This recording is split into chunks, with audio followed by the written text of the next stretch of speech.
안녕하세요. 저는 지방의 소도시에서 사는 30대 여성입니다. 돈은 최고의 종이자 최악의 주인이다라는 말 들어보셨나요? 우연히 고속도로 화장실에서 이 명언을 보게 되었는데 이 문장을 보니 생각나는 사람이 있어서 사연을 보내게 되었습니다. 본격적인 사연 소개 전에 제가 살아온 이야기를 해볼까 해요. 제 부모님은 징그럽게 싸우시다가 저 고등학교 때 이혼을 하셨습니다. 제 기억을 더듬어 보면 처음부터 부모님 사이가 좋지 않았던 것은 아니었어요. 어릴 때는 아버지가 사업하셔서 집도 넓었고 화목하게 잘 살고 있었습니다. 그런데 아버지가 큰아버지의 보증을 서시고 큰아버지가 연락이 끊기면서 아버지는 신용불량자가 되었어요. 그때부터 우리 집은 급속도로 작아지기 시작했습니다. 2층 집이 단층 주택이 되었고 마당이 사라지고 방 3칸에서 2칸, 급기야는 반자의 원룸에서까지 살게 되었어요. 그렇게 집이 망함과 동시에 살아갈 희망조차 잃은 아버지는 점점 술에 의존하시며 도박까지 하게 되었고 결국 두 분은 이혼하시게 되었습니다. 그 뒤로 저는 엄마와 함께 살게 되었어요. 엄마는 예전에 요양보호사와 사회복지사 자격증을 취득하셔서 어렵지 않게 요양원에 취업할 수 있었습니다. 부모님의 이혼 후 아버지를 다시 뵌 장소는 장례식장이었어요. 처음에 이혼하면서 아버지는 친척들에게 가서 도움을 받는다고 했지만 그 친척들은 다들 아버지를 반기지 않았고 결국 아버지는 찜질방과 모텔을 전전하며 사셨다고 합니다. 아버지는 여전히 술을 매일 드셨고 술을 드시고 찜질방에서 주무시다가 심장마비로 돌아가셨어요. 아버지의 장례식장에는 친할머니와 고모가 계셨는데 저와 함께 온 엄마를 발견하시고는 지가 남편 죽여놓고 무슨 낯짝으로 왔냐며 화를 내셨습니다.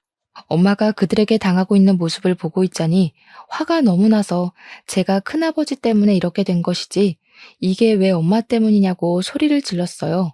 고모는 어린 게 대든다고 하며 저를 밀었고 그 모습을 본 엄마는 또 화가 나서 아버지의 영정사진 앞에서 대판 싸웠습니다. 이게 아버지와 아버지 친척들의 마지막 모습이었어요. 그 뒤로 저는 고등학교를 졸업하고 바로 회사에 취업했습니다. 집안 형편도 넉넉치 않았고 제가 원래 공부를 잘했던 것은 아니라서 대학교를 다니며 쓸데없이 돈 낭비를 하느니 빨리 회사에서 돈을 버는 게 더 낫다고 생각했어요. 그래서 집 근처에 어지간한 회사에 다 이력서를 넣었고 그 결과 중소기업의 경리로 입사를 하게 되었습니다. 그곳에서 4년 정도 일하며 이것저것 자격증을 땄고 나이는 어려도 성실히 일한 경력과 자격증으로 꽤 좋은 중견기업의 경력직으로 이직을 하게 되었어요. 수도권이라면 어려웠겠지만 제가 사는 곳은 지방의 작은 도시라 젊은 사람들이 많이 없었고 그래서 더 쉽게 이직에 성공할 수 있었던 것 같습니다. 저는 20살 때부터 8년간 열심히 일하며 돈을 모았지만 내 수중에 있는 돈은 8천만 원이 전부였어요. 그렇게 열심히 일했는데 이것밖에 못 모인 것을 보니 답답하더라고요. 저의 쥐꼬리만한 월급 모아서는 행복하게 살 수 없겠다고 생각하여 재테크를 하기로 했습니다. 그런데 혼자 하자니 너무 어렵고 막막하더라고요. 그래서 이것저것 찾아보다가 이 지역에 재테크 동호회가 있다는 것을 발견하고 바로 가입했습니다. 그곳은 직장인이 퇴근 후 할 수 있는 부업이나 주식, 코인 등의 재테크에 대한 정보를 교류하는 모임이었어요. 거기서 같이 재테크를 공부하면 저도 재테크에 대한 지식을 얻을 수 있을 것으로 생각했습니다. 이 동호회에는 규칙이 하나 있었는데 여기서는 서로의 이름과 나이 말고는 직장이나 연소득 같은 것은 아예 공개하지 않는 것이에요. 그냥 순수히 재테크 과정과 결과만을 공유해야만 했습니다. 동호회에는 회장, 부회장, 총무가 있었는데 그중 총무를 맡고 계신 분이 투자나 재테크, 부업에 대한 지식이 가장 많아 보였어요. 나이는 저보다 3살이 많았고 그의 이름은 임윤호였습니다. 저는 재테크나 투자에 대해서 아무것도 모르기에 윤호 씨에게 많이 배웠고 윤호 씨가 알려줘서 안전한 회사의 장기 주식 투자는 물론 퇴근 후 부업도 하기 시작했어요. 윤호 씨의 추천대로 하니 월급만큼은 아니지만 적지 않은 여윳돈이 생기게 되었습니다. 저는 윤호 씨에게 너무 고마워서 밥을 사겠다고 했어요. 밥을 먹으며 더 친해진 우리는 따로 연락도 주고받는 사이가 되었고 결국 연인까지 되었습니다. 연인이 된 후 알았는데 윤호 씨는 공무원으로 일하고 있었어요. 우리는 점점 더 서로에 대한 마음이 깊어졌고 나이도 있으니 결혼에 대해 진지하게 고민을 하게 되었습니다. 저는 우리의 사이가 더 깊어지기 전에 우리 집 이야기를 해야겠다고 생각했어요. 아버지가 빚보증 선 것부터 아버지는 돌아가시고 엄마와 산다는 이야기까지 했더니 윤호 씨는 고생 많았겠다고 하며 자신의 집안 이야기를 시작했습니다. 윤호 씨 역시 아버지의 빚보증 때문에 집안이 망했었다고 해요.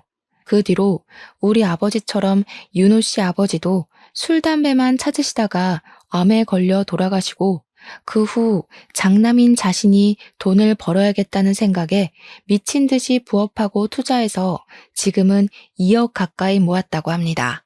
저는 비슷한 상황을 겪었음에도 이렇게 많은 돈을 모은 윤호 씨가 대단하다고 느꼈어요. 정말 존경스럽기까지 했고 만나면 만날수록 배울 점이 많다고 생각되었습니다. 윤호 씨는 절대 쓸데없는 돈을 쓰지 않았어요. 가계부까지 쓰며 돈 관리에 있어서는 아주 엄격했습니다. 저는 물건을 살 때 그냥 보이는 데서 사는 반면 윤호 씨는 최저가를 찾아서 샀고 저는 그런 모습이 멋져 보였어요. 또한 만날 때마다 주식이나 재테크에 대해서도 자세히 알려주었고 저는 이전에는 경제 개념이 없이 모으기만 했지만 윤호 씨와 만나면서 경제 개념도 꽤 생기고 푼돈을 모아 목돈으로 돈을 불리는 재미를 알게 되었습니다. 그와 동시에 윤호 씨에 대한 제 마음도 더 깊어졌어요. 이런 사람과 평생 함께하면 배울 점도 많고 옳겠다는 생각이 들었죠. 윤호 씨 역시 제가 싫지는 않았는지 먼저 결혼하자고 말해 주었습니다. 결혼을 생각하고 예비시댁에 처음으로 가게 되었어요. 처음에 떨리는 마음으로 예비시댁에 들어섰는데 저는 깜짝 놀랐습니다. 집에 비닐봉지, 먹던 물병이 가득 있었고 정말 여기가 고물상인가 싶었어요. 제가 조금 당황한 표정을 짓자 예비 남편은 우리 엄마가 알뜰하게 사신다며 아주 자랑스럽게 이야기를 했습니다. 어머니께서 제게 줄 음료수를 준비하시며 우연히 냉동고를 보게 되었는데 냉동고에는 엄청난 식재료들이 얼려 있었어요.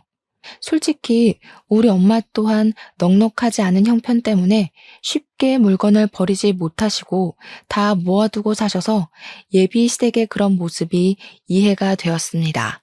예비 시어머니는 식사 후 아들과 결혼해줘서 너무 고맙다며 둘이 잘 살아보라고 하셨어요.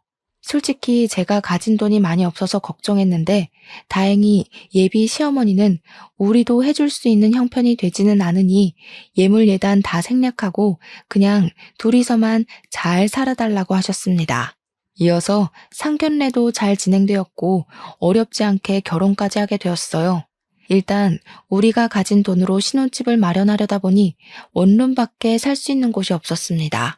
어차피 아기가 있는 것도 아니고 우리 둘만 있으니 원룸도 나쁘지 않겠다 싶어서 원룸에서 신혼을 시작했어요.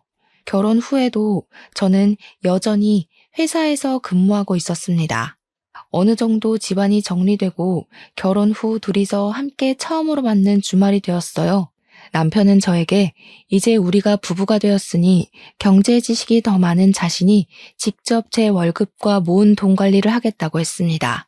어차피 부부는 같이 생활을 하는 것이고 제 돈이 남편 돈이고 남편 돈이 제 돈이라는 생각에 알겠다고 했어요. 남편은 이어서 앞으로 경제 지출을 어떻게 할지에 대해서 이야기를 했습니다. 공과금, 식비, 생활비 같은 것들은 남편이 가계부를 쓰고 함께 공유하기로 했어요. 그리고 양가 어머니에 대한 용돈은 매달 똑같이 들이되 각 가정에서 나가는 경조사 비용은 그때그때 상황에 따라 정하기로 했습니다. 이렇게 저는 모든 경제권을 남편에게 넘기고 남편의 카드로 생활했어요. 또한 퇴근 후에는 같이 부업을 하며 시간을 보냈습니다. 그렇게 우리는 악착같이 돈을 모으고 절약하고 이렇게 생긴 돈으로 안정적인 회사에 주식 투자를 하거나 저축했어요. 그리고 2년 후 우리는 돈을 불리고 불려서 방 2칸짜리 아파트로 이사를 했습니다. 구축이기는 했지만 내부는 인테리어가 다 된 집이라 아주 깔끔했어요. 여전히 저는 남편의 카드로 생활하고 있었고 가끔 예상치 못한 큰돈이 지출되면 남편이 뭐라고 하기는 했지만 그래도 상황을 이야기하면 남편도 수긍하고 넘어갔습니다. 그러던 어느 봄날 며칠째 건조주의보가 발령될 정도로 매우 건조한 날씨가 이어졌어요. 당시 우리 시댁은 산 바로 밑에 집에서 살고 있었는데 시댁 바로 뒤에 산에서 화재가 발생했습니다. 금세 잡힐 줄 알았던 산불은 점점 더 커졌고 위험하다고 느낀 시어머니는 안내방송에 따라 귀금속과 중요한 것만 챙겨서 대피해야 하는 상황이었어요. 그래서 시어머니는 우리 집으로 대피를 했습니다. 다행히 시댁 바로 옆에서 불길이 잡히기는 했지만 시댁 창고가 불이 탔어요.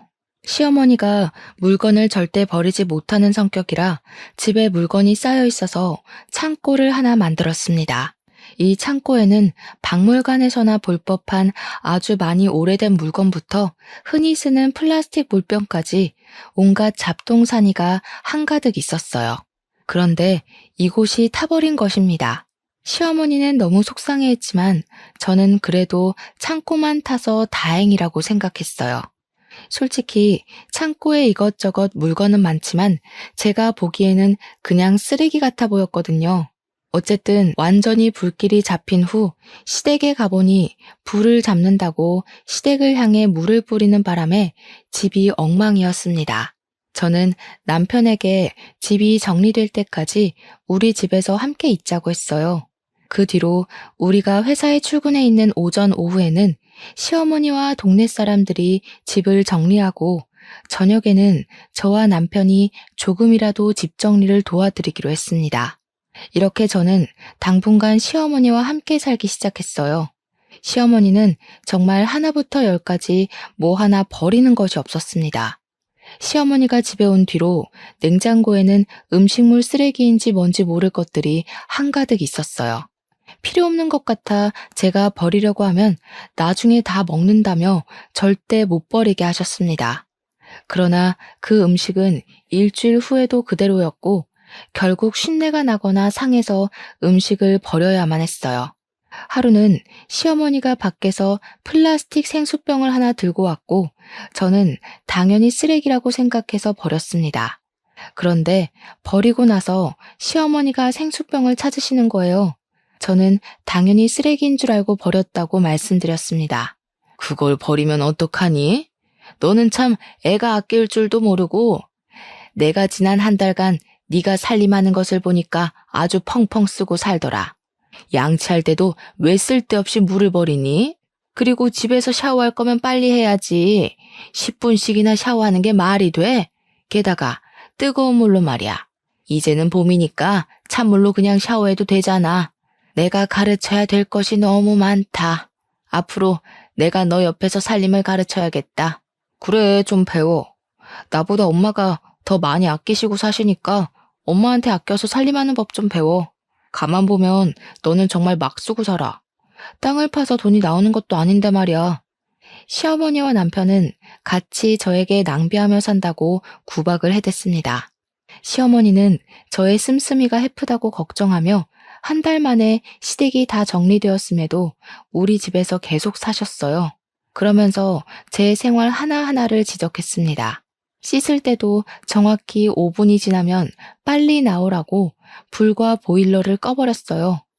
쓰레기도 저는 날씨가 따뜻해지면서 벌레가 생길 것 같아 대충 다 차면 버렸지만 시어머니는 절대 못 버리게 했고 발로 꾹꾹 눌러서 쓰레기 봉지가 터질 것처럼 돼야 버렸습니다.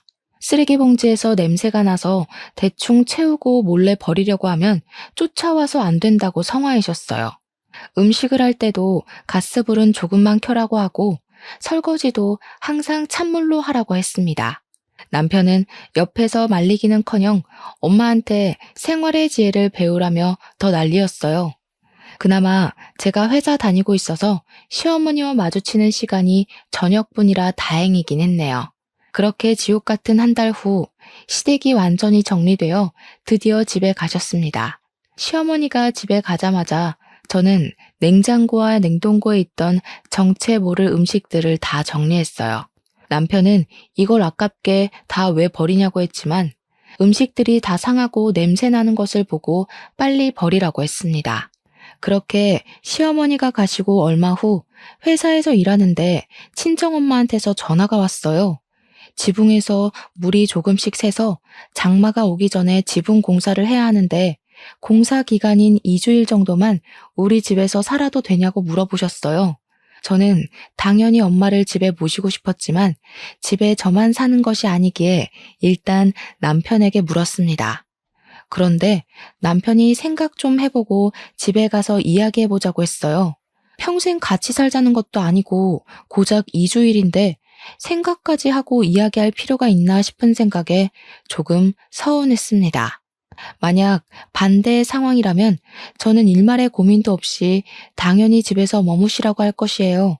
물론 불편하기는 하겠지만 그래도 당연히 그리해야 된다고 생각을 가졌는데 남편은 아닌가 하는 생각이 들었습니다. 그날 퇴근 후 저는 남편에게 엄마 집이 공사할 동안 우리 집에 계시는 것에 대해 다시 물었어요. 안 그래도 회사에서 생각해 봤는데 장모님이 우리 집에 계시려면 생활비를 조금 받아야 할 것 같아. 2주일이긴 하지만 그래도 우리 집에서 먹고 주무시고 씻으시잖아. 생활비라니? 엄마도 출근하셔서 그래봤자 저녁 때일 뿐인데 무슨 생활비씩이나 받아. 그렇게 따지면 어머님도 한 달 넘게 계셨는데 그때도 생활비 받아야 공평한 거 아니야? 우리 엄마는 화재로 도무지 살 수 있는 형편이 되지 않아서 우리 집에 어쩔 수 없이 오신 거고 장모님은 그럴 정도는 아니잖아. 그 집에서 계실 수는 있는데 단지 먼지가 날린다는 이유로 우리 집에 오시겠다는 거 아니야?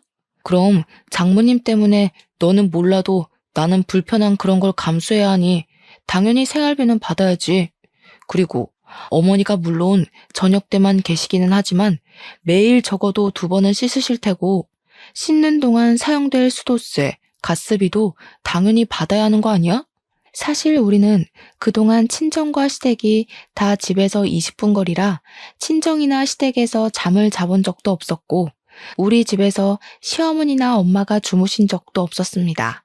다들 집이 코앞인데 왜 굳이 남의 집에서 자느냐고 하시며 명절에도 요리할 때만 모이고 집은 각자 집에서 편하게 잤어요. 그런데 결혼 후 처음으로 엄마가 우리 집에서 주무시겠다는데 가스비며 수도세를 받아야 한다는 남편의 말이 너무 황당했습니다. 제가 남편에게 더 따지려던 찰나 엄마한테 전화가 왔어요. 엄마가 근무하시는 요양원 근처에 살고 계시는 이모 집에서 공사할 동안 계시기로 했답니다.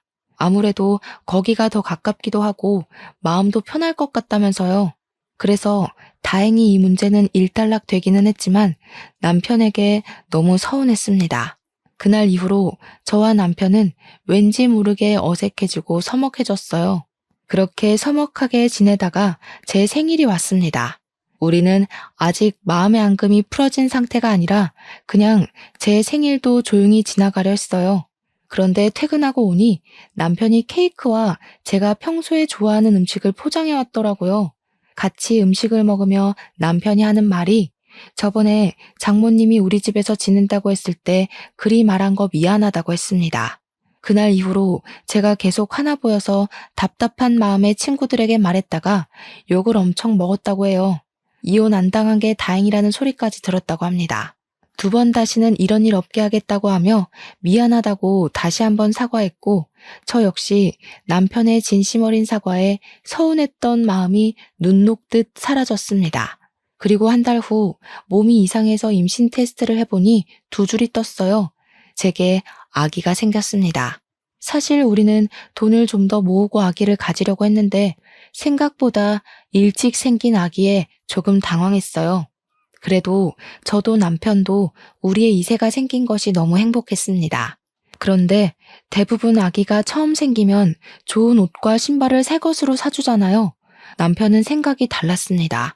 어차피 아기가 금방 크기 때문에 좋은 옷을 사줘봤자 얼마 입지 못한다고 하며 여기저기서 중고로 옷을 엄청 받아왔어요. 아직 태어나지도 않았고 성별조차도 모르는데 집에 베넷 저고리부터 초등학생이 입을 만한 옷까지 엄청 많았습니다. 그런다고 옷이 좋은 것도 아니었어요. 물론 한두 개는 브랜드 옷도 있었지만 대부분은 누래지고 허름한 옷이었습니다. 제가 남편에게 우리 아기에게 어떻게 이 옷을 입히냐고 하니 집에서만 입히는데 뭐가 문제냐고 했어요. 또한 아기를 키우는데 꼭 필요한 것은 아니지만 있으면 좋은 유모차, 아기띠 같은 물건들은 다 중고거래나 아는 사람이 쓰던 것을 받아왔습니다. 이렇게 여기저기서 받아오니 집이 창고 같아졌어요. 이미 아이를 키우고 있는 친한 언니들은 남편 말이 틀린 것은 아니라며 알뜰살뜰해서 참 좋다고 했지만 저는 너무 스트레스였습니다. 그러다가 제가 입덧이 시작되었어요. 밥 냄새, 김치 냄새만 맡아도 속이 너무 안 좋았고 음식 생각만 해도 속이 울렁거려 일상생활이 거의 불가했습니다. 게다가 병원에서는 유산의 위험이 있다고 하며 집에서 절대 안정을 취하라고 했어요. 심한 입덧에 유산의 위험으로 저는 오래 다니던 회사를 어쩔 수 없이 관두게 되었습니다. 그렇게 집에서 입덧으로 고생을 하고 있었는데 친정엄마가 저를 임신했을 때 김밥만 먹었다며 혹시 모르니 김밥을 먹어보라고 사다 주셨어요. 저는 당연히 못 먹을 것으로 생각했지만 신기하게 김밥은 또 잘 먹히더라고요. 한동안 계속 먹지 못하다가 김밥이라도 먹으니 살 것 같았습니다. 다음날 집에 있다가 김밥을 남편 카드로 주문했어요. 남편이 집에 있는데 카드를 왜 썼냐고 짜증 섞인 목소리로 전화를 했길래 김밥이 먹고 싶어서 주문했다고 했습니다. 남편은 집 있으면서 무슨 김밥을 시켜 먹냐며 그럴 바엔 그냥 밥을 먹으라고 했어요. 저도 어지간하면 밥을 먹는데 밥 냄새만 맡아도 구토하는데 어쩌라는 건가 싶었습니다. 그리고 제가 김밥을 몇만 원치라도 샀으면 남편의 이런 반응을 이해하겠지만 김밥으로 결제된 금액이 기본 주문 금액 10,000원에 배달료 3,000원 붙어서 고작 13,000원이었어요. 13,000원이 아주 적은 돈은 아니지만 그래도 아내가 입덧 중에 유일하게 먹을 수 있는 음식이 김밥이라 주문한 건데 이게 그렇게 짜증을 낼 일인가 싶었고 남편에 대한 정이 뚝 떨어졌습니다. 그날 김밥이 와서 먹기는 했지만 그 뒤로는 남편의 눈치가 보여서 김밥을 먹지 못했어요. 그렇게 지옥 같은 입덧도 시간이 흐르니 잠잠해졌습니다. 입덧이 지나고 나니 이제 배가 불러오기 시작했어요. 어느 정도 밥을 먹을 수 있게 되었고 임신도 안정기에 접어들며 의사 선생님이 슬슬 움직여도 된다고 하셨습니다. 그래서 집에 있으며 책도 읽고 집안일도 하며 있는데 남편이 집에만 있지 말고 주식 투자를 해보라고 했어요. 원래 우리는 주식 투자를 장기 투자로만 하고 있었습니다. 그런데 남편이 주식을 잘하는 사람들은 단기로도 투자를 많이 한다며 한번 공부하며 해보라고 했어요.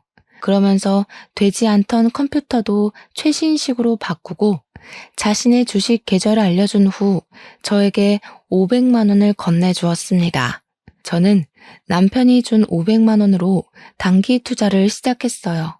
도박의 위험성이 있었지만 생각보다 잘 되었고 그렇게 단타로 번 돈으로 남편에게 화재로 타버린 시댁의 창고를 다시 만들어 드리자고 제안했습니다. 남편은 안 그래도 시어머니가 참고 없어서 불편해했는데 잘했다고 하며 시댁의 창고를 짓기 위해 업체를 선정하고 시댁은 공사가 시작되었어요. 창고가 완성되는 날 저와 남편은 소고기를 들고 시댁에 갔고 시어머니는 아주 기뻐하셨습니다. 우리 아들이 돈 많이 벌어서 이렇게 창고도 다시 만들어주고 아주 기특하네. 우리 아들이 역시 최고야. 어머니, 이 돈은 제가 집에서 주식해서 번 돈이에요. 그러니까 저도 칭찬 좀 해주세요. 네가 무슨 돈이 있어서 주식을 해서 이런 창고를 사들여? 집에 있으면서. 제가 남편이 준 500만 원으로 주식 투자해서 돈을 이렇게 불렸어요. 그치 여보? 그래봤자 다 내 돈으로 한 건데 뭐. 그니까 내가 한 거지. 엄마, 우리 고기나 먹자. 저는 남편의 말에 기분이 썩 좋지 않았습니다. 물론 남편이 건네준 500만 원으로 시작한 것은 맞지만 주식을 사고 팔 수 있는 시간은 평일 9시부터 3시 반까지로 남편은 회사에 가 있을 시간이에요. 폰뱅킹을 아예 하지 않는 남편은 그 시간에 주식 투자를 하고 싶어도 할 수 없었고, 따라서 그 돈을 불린 것은 오로지 저 혼자 한 것이었습니다. 게다가 이 창고를 먼저 짓자고 제안한 것도 저예요. 그런데 그런 저에게는 최소한 그동안 수고했다, 고맙다는 긍정적인 말은커녕 오로지 남편만 챙기는 시어머니와 이 모든 것이 다 자기 돈으로 했다는 식으로 말하는 남편이 너무 싫었습니다. 그날 먹은 고기는 기분 탓인지 정말 고무 같았어요. 남편과 시어머니는 고기가 엄청 맛있다며 고기와 함께 술을 먹었고, 남편은 시댁에서 술 먹다 잠이 들었습니다. 남편은 만취해서 누워있고 저는 옆에 있는데 남편의 핸드폰에서 자꾸 무슨 알람이 울리더라고요. 뭔가 하고 보니 남편이 코인을 하고 있었습니다. 코인은 아예 해본 적이 없어서 뭐가 뭔지는 잘 모르겠지만 금액이 마이너스로 찍힌 것을 보니 뭔가 잃은 것 같았어요. 그런데 처음에 투자한 금액이 꽤 컸습니다. 저와 결혼 전에 모았던 돈 2억을 다 코인에 투자하고 있었던 것이에요. 어차피 자신의 돈이니 제가 뭐라고 할 것은 없었지만 문제는 그 코인이 폭락하고 대부분 잃고 있었습니다. 이렇게 큰 돈이면 차라리 다른 일에 쓰지 혼자서 쓰다가 돈은 다 날렸다는 것에 너무 속상했어요.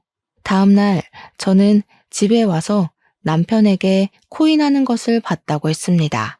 남편은 왜 그걸 몰래 봤냐고 난리쳤고, 저는 남편에게 부부인데 코인에 투자한 사실도 같이 공유해야 하는 것 아니냐고 했어요.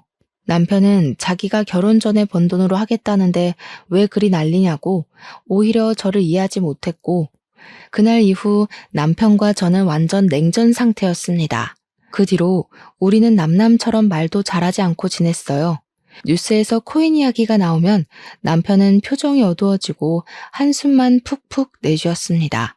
그뿐만 아니라 밤에 잠도 잘 안 오는지 새벽에도 일어나서 생수를 마시고 한숨만 쉬고 있었어요.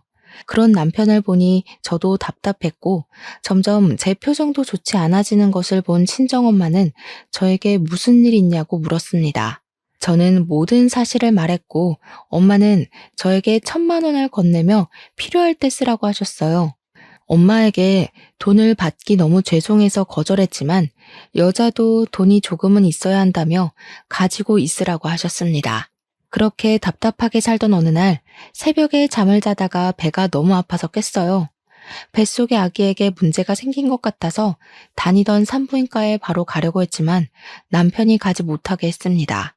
그 이유는 새벽에 진료받으면 진료비가 더 비싸다며 아침에 진료 시간에 맞춰서 가라는 거예요. 그런데 저는 태어나서 이렇게 배가 아픈 적이 있었나 싶을 정도로 배가 너무 아팠습니다. 저는 당장 병원에 가고 싶어서 콜택시라도 부르려고 했는데 택시는 안 잡히고 남편은 가지 말라고 하며 운전도 안 해주고 미칠 지경이었어요. 아픈 배를 잡고 울고불고 난리를 쳐도 남편은 그냥 참으라고만 했습니다. 그렇게 시간이 지나 해가 뜨고 드디어 9시가 되었어요. 산부인과 진료 시간에 맞춰서 병원에 가서 증상을 말한 후 바로 검사를 하니 이미 아기가 뱃속에서 심정지 되었다고 했습니다. 의사 선생님은 임산부가 배가 아프면 새벽이라도 당장 병원에 왔어야지 왜 안 왔냐고 하며 뭐라고 하셨어요. 이를 이 지경까지 만든 남편은 그 옆에서 아무 말도 안 하고 있었고 저는 눈물을 흘리며 아기를 보냈습니다. 아기를 보내고 누워있는데 시어머니와 엄마가 병원에 도착했어요. 엄마는 괜찮냐고 하며 제 걱정을 하시는데 시어머니는 손주가 유선되었다는데 병원비만 걱정하고 앉아 있었습니다. 남편도 역시 그 옆에서 병원비만 걱정하고 있었어요. 그 모습을 보니 엄마도 저도 너무 화가 났습니다. 지금 손주가 유산이 됐는데 그깟 병원비가 그렇게 걱정되세요? 임서방, 자네 제정신인가? 지금 자네 자식이 허망하게 죽었어. 아니, 아기가 죽은 게 왜 우리 아들 잘못이에요? 제대로 품지 못한 전현이 잘못이지. 왜 우리 아들한테 뭐라고 한답니까? 뭐요? 당신 아들이 코인인가 뭔가 거기에 투자만 하지 않았어 봐. 그러면 우리 딸이 스트레스 받지 않고 잘 품었겠지. 코인? 그게 뭔데요? 당신 아들이 코인에 투자해서 거금을 날리는 바람에 우리 딸이 스트레스 받아서 이 지경까지 된 거 아니야? 야, 너는 네 남편이 쓸데없는데 투자했으면 그걸 말렸어야지. 안 사람이 돼서 그걸 그냥 뒀어? 하여튼 멍청해서는. 당신 아들이 말도 하지 않는데 우리 딸이 무슨 수로 알고 그걸 말려요? 진짜 해도 해도 너무하네. 아이도 유산되었고 하니 그냥 이참에 갈라서요. 둘 이혼시킵시다. 엄마와 시어머니는 제 병실에서 대판 싸웠고 엄마는 이혼을 시키자고 하셨어요. 저 역시 뱃속의 아기가 위험한데도 그깟 몇만 원 되는 진료비 차이가 난다고 진료를 못 보게 한 남편과 더는 같이 살 자신이 없었습니다. 일단 친정에서 몸조리 후 몸이 어느 정도 회복되자마자 이혼을 하겠다고 했어요. 그런데 그냥 이혼할 수는 없었습니다. 제가 주식으로 돈을 불린 것이며 남편에게 넘겼던 저의 월급이 아까웠어요. 그래서 그 돈을 달라고 하니 남편과 시어머니는 당연히 안 준다고 했습니다. 결국 이혼 소송까지 하게 되었어요. 이혼 소장을 접수 후 저는 엄마 집으로 들어가서 살게 되었습니다. 어느 주말 엄마와 집에 있는데 누군가 집으로 찾아왔어요. 문을 열어보니 예전에 아버지가 보증을 서줬던 큰아버지였습니다. 큰아버지는 엄마를 보자마자 무릎을 꿇으며 정말 미안하다고 하며 엄마에게 거액의 돈을 건네셨어요. 상황을 들어보니 큰아버지는 그때 사업하며 빚을 많이 지셔서 도망쳤다고 합니다. 그렇게 도망다니며 일용직으로 일했고 노숙 생활을 하면서 돈을 모으고 모았다고 해요. 겨우 돈을 다 모아서 아버지에게 돈을 주려고 했는데 아버지는 이미 빚 보증 때문에 돌아가셨다는 소리를 듣고 죄책감이 들었고 그래서 그동안 모았던 전 재산을 가져왔다고 합니다. 엄마는 큰아버지의 돈을 받으며 펑펑 울었고 큰아버지는 다 내 탓이라며 미안하다고 했어요. 그래도 이미 다 지난 일이니 엄마는 음식이라도 대접하려고 했으나 큰아버지는 도망치듯이 떠나시고 그 뒤로는 연락이 안 되는 상태입니다. 그 뒤로 저는 몸이 어느 정도 회복되어 이력서를 이곳저곳에 넣었어요. 그중 한 곳에서 면접 보러 오라는 연락이 와서 면접을 보고 나왔는데 그 회사 직원 중 한 명이 저에게 왔습니다. 그분이 저의 이름을 말하며 혹시 맞냐고 하더라고요. 저는 누구시길래 제 이름을 아느냐고 물었더니 자기는 윤호, 즉 제 남편의 중학교 동창이라고 했습니다. 그러면서 할 말이 있는데 잠깐 시간 좀 낼 수 있냐고 물었어요. 저 역시 면접 보고 나서 딱히 할 일이 없었기에 알겠다고 하고 근처 카페로 갔습니다. 남편의 중학교 동창은 자리를 잡자마자 자신의 학창시절 이야기를 꺼냈어요. 이분의 이름은 임동식인데 중학교 때까지만 해도 둘이 친했다고 합니다. 그런데 남편이 고등학교 때 아버지가 돌아가신 이후로 자신에게는 없는 아버지가 동식 씨에게는 있다며 질투를 했다고 해요. 처음에는 단순히 아버지를 잃은 아픔에 그런 거겠지 했는데 그 도가 점점 심해져서 학교에 동식 씨에 대한 이상한 소문을 퍼뜨리고 다녔다고 합니다.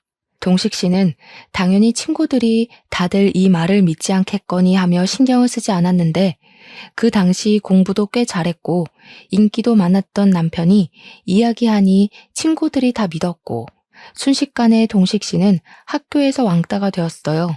동식 씨는 남편에게 제발 이 소문이 사실이 아니라고 말해달라고 했지만 남편은 거액의 돈을 가져오면 소문이 거짓이라고 말하겠다고 했답니다. 그런데 동식 씨는 잘 사는 집이 아니라서 그런 돈이 없었고 결국 이상한 소문은 사실처럼 되어버렸어요. 동식 씨는 친구들의 괴롭힘을 당하기 시작해서 전학까지 갔지만 남편은 전학간 학교 앞까지 찾아와서 괴롭게 했고 결국 동식 씨는 자퇴했습니다.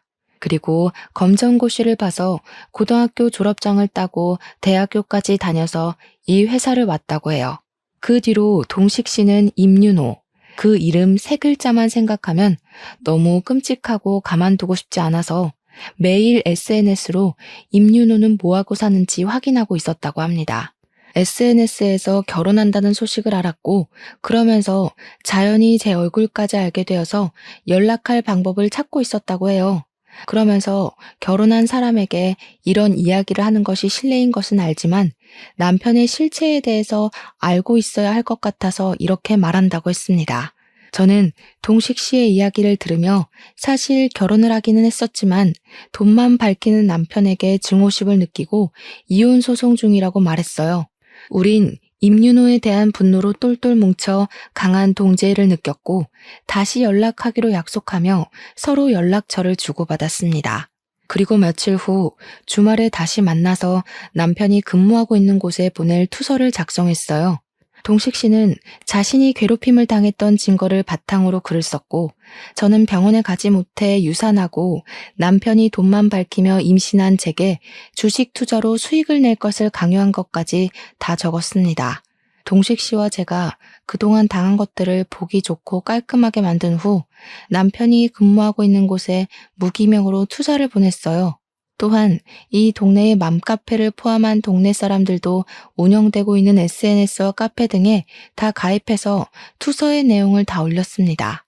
우리 동네는 정말 좁은 동네라 남편에 대한 안 좋은 소문은 물론 남편 얼굴까지 쫙 퍼지기 시작했어요. 그렇게 일주일 후 남편이 화가 잔뜩 난 목소리로 근처 공원에서 만나자고 했습니다. 저는 남편과 이렇게 둘이서만 만나면 남편이 어떤 짓을 할지 모르겠다는 생각에 동식 씨와 함께 나갔어요. 지금 이게 뭐 하자는 짓이야? 더럽고 비열하게 이렇게 해서 날 말려 죽일 셈이야? 그리고 너네 둘은 어떻게 알게 됐어? 내가 동식 씨랑 어떻게 알든 말든 그건 네 알 바 아니고 너 중학교 때도 아주 꽤 날렸더라? 그런 사람이 나라의 세금을 받아먹는 공무원이라니 내가 도무지 가만히 보고만 있지 못해서 말이야. 그래서 지금 나 어디에서도 고개 못 들고 다녀, 알아? 이제 어떻게 할 거야? 어떻게 할 거냐고. 나 너네들 허위사실 유포죄 명예훼손으로 신고할 거야. 임윤호, 벼랑 끝에 몰리니 이제야 얼굴을 보여주네. 허위사실 유포죄 명예훼손? 할 수 있는 거 다 해봐. 그런다고 사실이 거짓이 되니? 우리 하나도 안 무서워. 정말 네가 이 모든 사실을 지우고 싶으면 돈 가져와. 네가 좋아하던 그 돈으로 이 모든 것들을 다 지워줄게. 알겠어? 네가 어떻게 나한테 그럴 수가 있어? 네가 왜? 네가 나한테 한 짓을 생각해봐. 네가 고등학교 때 나에 대한 이상한 소문 퍼뜨려서 왕따 되게 해서 나는 고등학교도 자퇴했어. 그랬던 네가 어떻게 그럴 수 있냐고? 돈 가져와봐. 그럼 이 모든 사실 다 거짓말이라고 하고 우리가 SNS에 올린 것들도 다 내려줄게. 근데 만약에 안 가져온다?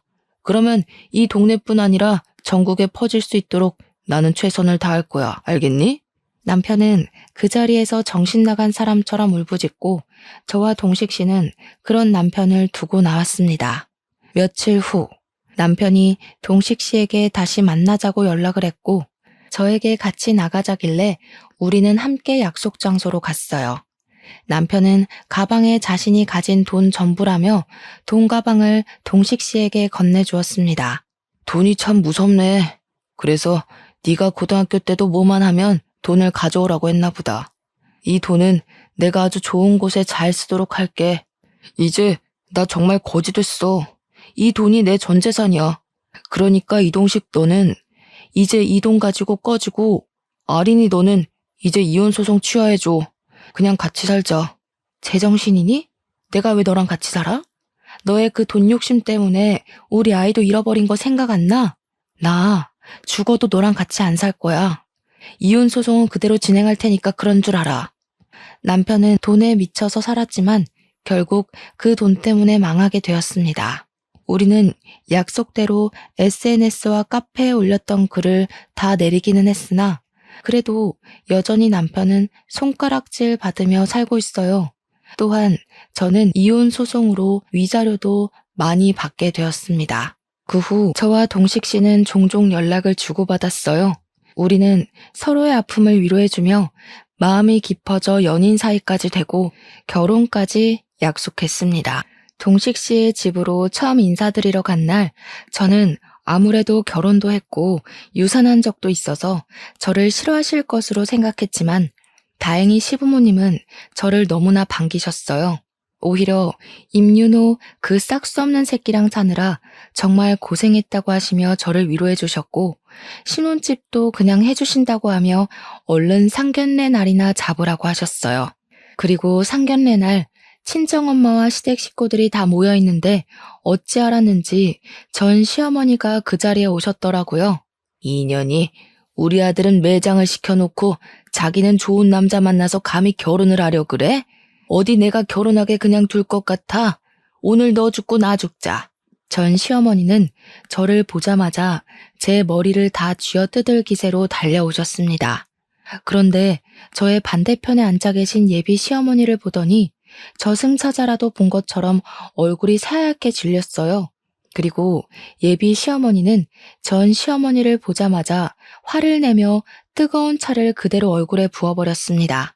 그때 쌍코 피 터진 거로는 부족했나 봐. 감히 네가 누구 며느리한테 해코지하려고 예의 없이 상견례 자리까지 찾아와? 20년 전이나 지금이나 눈에 보이는 게 없는 년 같으니라고. 항상 인자하시던 예비 시어머니가 이렇게 화내시는 모습은 저도 제 예비 남편이 된 동식 씨도 처음 봐서 너무 놀랐습니다. 무슨 일인지 알고 보니 예비 시아버지와 예비 시어머니가 신혼 때 예비 시아버지의 돈을 보고 접근한 꽃뱀이 하나 있었다고 해요.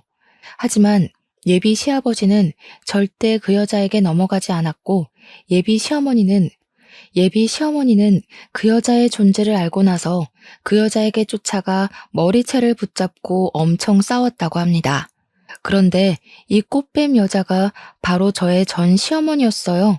상견례장에서 오랜만에 만난 두 분은 그곳에서 격렬한 몸싸움을 하셨고 당연히 저의 예비 시어머니의 완승으로 싸움은 마무리되었습니다. 죽을 때까지 잊지 못할 상견례 후 초고속으로 결혼식까지 하고 지금 저는 동식 씨와 부부의 연을 맺었어요. 그러다가 지난주에 아주 많이 웃긴 일이 하나 있었습니다. 저희가 저녁에 출출해서 야식으로 치킨을 시켰는데 배달원으로 온 사람이 바로 저의 전 남편 임윤호였어요. 제가 갑자기 웬 배달이냐고 하니 저와 이혼 후에 소문이 퍼지면서 파면당하고 코인으로 전 재산 다 날리고 패가망신했다고 합니다. 그래도 입에 풀칠은 하고 살아야 하니 오토바이 타고 배달원으로 일하고 있다고 해요. 전 남편은 저와 남편의 얼굴을 보고 쪽팔렸는지 고개를 숙이고 도망가 버렸습니다. 그래도 한때 부부였으니 1,000원이라도 쥐어줄까 했는데 그냥 쌩 가버리더라고요. 돈을 벌기 위해 그토록 아등바등 살았지만 결국 그 돈의 노예가 된 전 남편을 만나 한동안은 제 인생이 암흑기였어요. 하지만 지금은 진짜 제 짝을 만나서 행복하게 살고 있습니다. 마음도 편해서 그런지 아기까지 생겼어요. 비록 첫 번째 아이는 유산이 되었지만 이번에는 반드시 잘 품어서 건강하게 낳아보려고 합니다. 그리고 저의 아이는 절대 돈의 노예처럼 살지 않고 야무지고 똑똑한 아이가 되도록 잘 키워볼 생각이에요. 저 잘할 수 있겠죠? 엄마가 된다는 게 참 좋으면서도 막중한 책임감이 느껴지네요. 지금까지 저의 사연 들어주셔서 감사합니다. 모두 부자 되세요.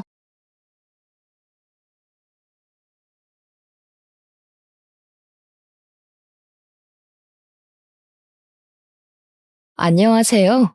저는 외동아들 결혼을 준비시키던 엄마입니다. 좋은 날일 줄로만 알았던 아들의 결혼이 쑥대밭으로 마무리되었던 사연을 들려드리고자 해요. 아들이든 딸이든 자식을 시집장가 보내는 건 꽤나 걱정도 되고 긴장도 되잖아요. 그런 수많은 감정 중에서 단연 독보적인 마음은 우리 자식들이 좋은 배필 만나서 행복하길 바라는 마음이 아닐까 해요. 그런데 만약 내 새끼의 앞날이 벼랑 끝으로 내몰린 걸 부모가 직접 목격했을 때 다들 어떠실 것 같으세요? 제가 그랬네요. 지금 다시 생각해도 살떨리는 그간의 경험. 지금부터 들려드릴게요. 저희 집안은 남들 사는 만큼 비슷하게 사는 형편입니다. 저는 남편이랑 함께 김치찌개 사업을 해서 먹고 살 만큼 지내왔어요. 저희 부부 사이에는 자랑스러운 아들도 하나 있었는데 아들은 시키지 않아도 알아서 잘 커서 의사가 되었습니다. 자녀가 결혼 정년기에 접어들면 부모 되는 입장에선 어느 정도 언젠가 내 자식이 배필을 데리고 오겠지 생각하잖아요. 저희 아들이 일한 지 5년 만에 같은 병원에서 일하는 간호조무사와 눈이 맞았는지 둘이서 벌써 결혼을 약속했다고 말해주더라고요. 시간이 되면 소개해준다길래 저희는 일부러 하루만 장사를 일찍 마감하고 아들과 예비 며느리를 만났습니다. 아들이 우리한테 예비 며느리를 소개했을 때만 해도 이미 우리 아들이 예비 며느리에게 푹 빠져 있다는 게 느껴졌어요. 아들이 좋아하는 여자가 생겼다고 말한 적은 그때가 처음이라서 남편이랑 제가 신기해하면서도 한편으론 아쉽기도 했습니다.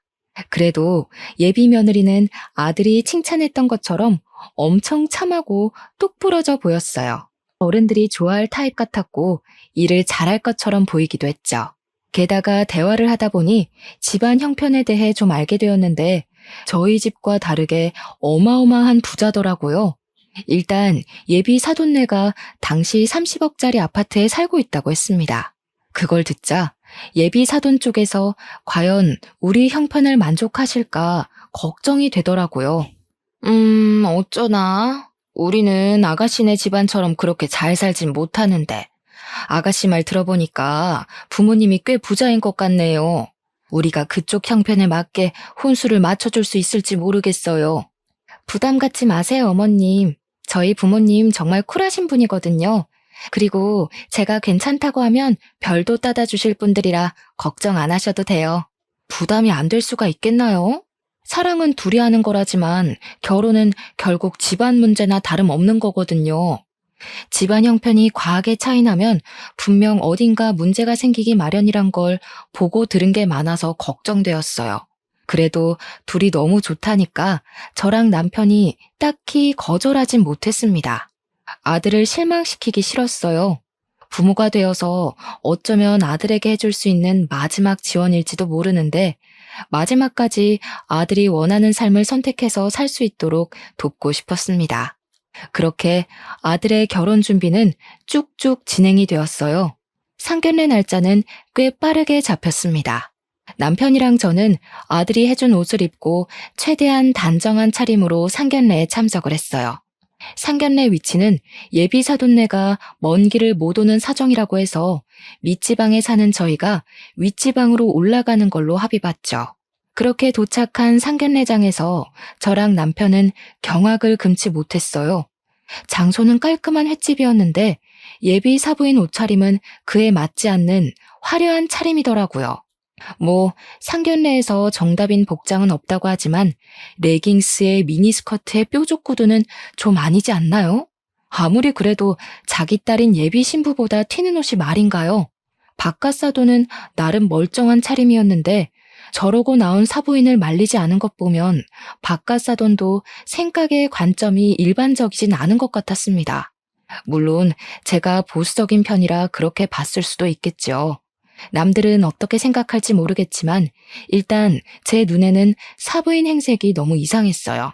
처음부터 좀 많이 놀라서 표정 관리가 잘 안 되었습니다.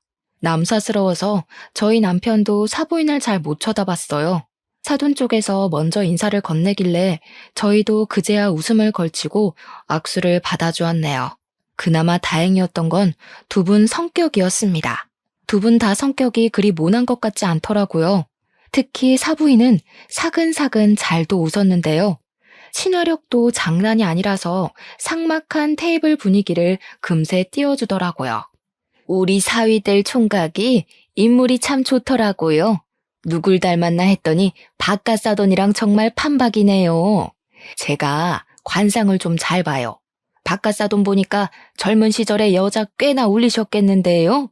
정말 사부인 같은 여자 아니면 바깥사돈 인물 감당할 여자 없겠어요. 아, 칭찬 감사합니다. 근데 제가 젊을 때는 그리 인물이 좋았던 편이 아니라서 오히려 아내 마음 얻는 게 어려웠었어요. 아내가 정말 인기 많았거든요. 남편은 사부인의 과하면서 가벼운 칭찬에 몸둘 바를 몰라 했습니다. 사부인 때문에 초면인데도 우리 사이의 분위기가 어색하진 않았어요. 하지만 시간이 갈수록 사부인 화법 때문에 희한하게 불쾌감이 생기더라고요.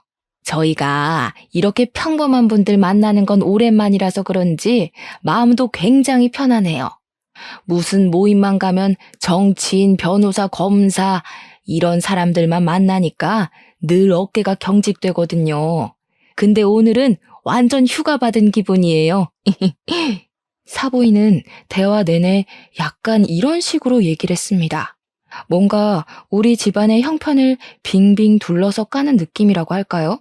그렇다고 저만 갖고 있는 의심 때문에 얼굴에 티를 낼 순 없었어요. 게다가 다들 사부인의 행실에 하하 웃기만 하니까 제가 더 나서서 주의를 줄 수도 없는 입장이었죠. 아무튼 상견례에서 대화를 하다 보면 당연히 혼수랑 예단비 얘기 나오지 않습니까? 저희도 당연한 순리를 거치려고 제가 한마디 먼저 언급을 했는데요. 제 말을 끊고 사부인이 먼저 흔쾌한 제안을 하더라고요. 그러지 말고 형편이 안 되신다고 들었는데 너무 무리하지 마셔요. 애들 결혼시키다가 허리끈 터지면 안 되잖아요. 그쪽 아들 몸만 보내주세요. 그럼 우리가 집이랑 예단 다 해결할게요. 네? 아니요, 그럴 수가 있나요. 그래도 결혼은 같이 하는 건데 어떻게 사돈 쪽에서만 부담을 하겠습니까? 저희도 아들 혼수해줄 돈은 있어요. 그래요? 이런 부분은 솔직하셔야 되는데 괜히 기죽기 싫어서 나섰다가 생계가 위험해질 수 있다고요. 저희는 사돈 쪽 허리띠 졸라매게 만들고 싶진 않아요. 정말 괜찮으시겠어요?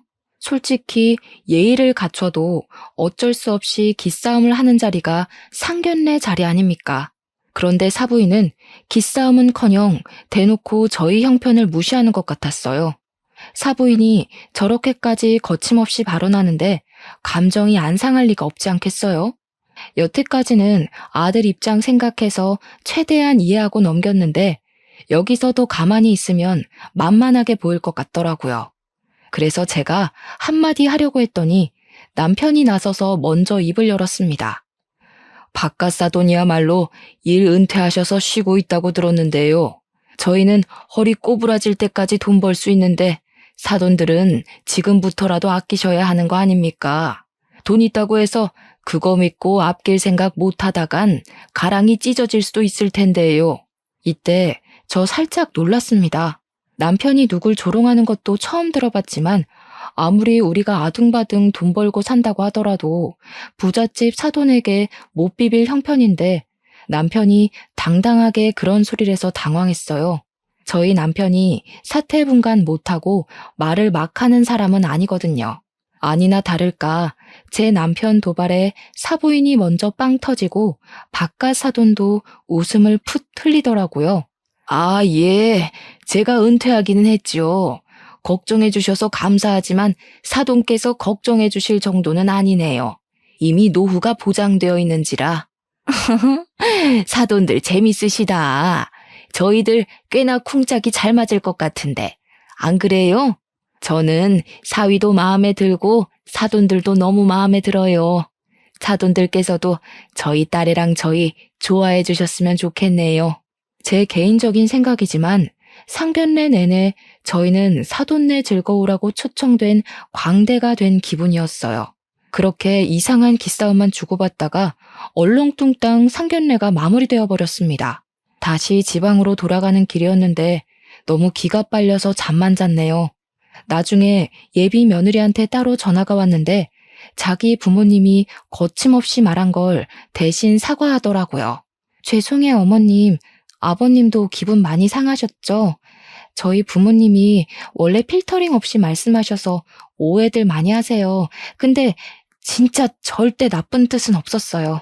역시 제 기분 탓만은 아니었는지 예비 며느리도 사돈네 말투가 공격적이었단 걸 알았나 봅니다.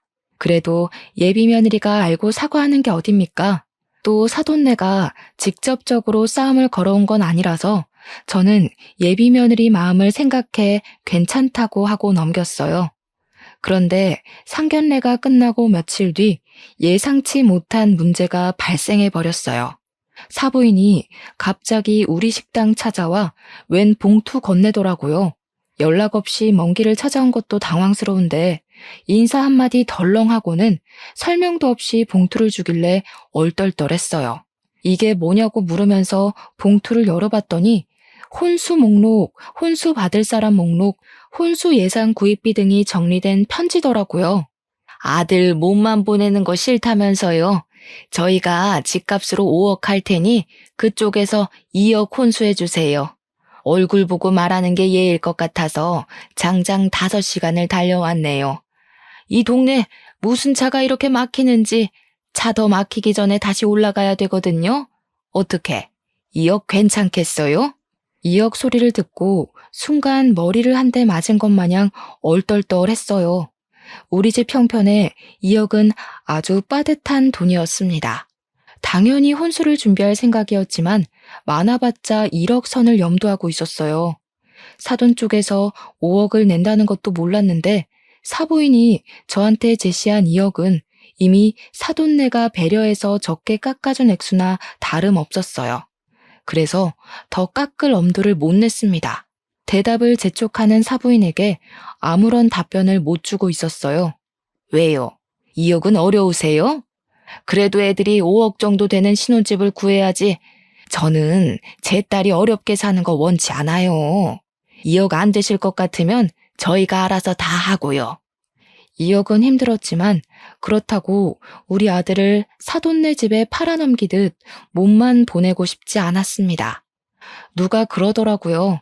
사돈네에서 결혼할 때 돈을 많이 들이면 그만큼 내 자식이 고생하는 거라고 말이죠. 아니요, 5억 해오신다는데 저희가 못해도 2억은 해가야죠. 서로 그게 도리에 맞는 것 같네요. 그래서 저도 모르게 사부인의 은근한 무시에 자존심이 상해서 2억을 하겠다고 말해버렸어요. 사부인은 만족스럽게 고개를 끄덕이곤 물 한 잔 받아먹고서 돌아갔습니다. 사부인 배웅해주고 다시 가게로 들어오니까 그제야 후회가 되었어요. 내가 무슨 짓을 저지른 건지 싶더라고요. 저는 사부인 있을 때는 잘 못 읽어봤던 봉투를 다시 읽어봤습니다. 애들 신혼집에 쓸 가구 목록이 쭉 있었고 끄트머리엔 사부인에게 줄 명품 가방도 목록에 있었습니다. 결국 엎질러진 물이니 저는 남편한테 이 사실을 얘기했어요. 남편이 잠자코 듣고 있다가 잘했다고 하더라고요. 미안해요. 부담이 되면 지금이라도 내가 그 여자한테 전화해서 정정할게요. 아무리 자존심 상해도 돈으로 자부심 부리면 안 되는 건데 내가 실수했어요. 남 주는 돈도 아니고 우리 아들 잘 살라고 해주는 돈인데 아깝진 않아. 돈이야 또 벌면 되는 거잖아. 노후에 아무것도 안 하고 쉬어서 뭐 하겠어. 일이라도 해야지. 저랑 남편은 결국 가게를 담보로 2억을 대출받기로 결정했습니다. 이 사실을 알면 아들이 걱정할까봐 아들한테는 말을 못했어요. 그리고 한날 저는 혼자서 백화점에 들러 명품관을 찾았습니다. 사부인이 구체적으로 적어줬던 가방을 찾아서 구매했어요. 무슨 가방이 250만 원이나 하는 건지 깜짝 놀랐습니다.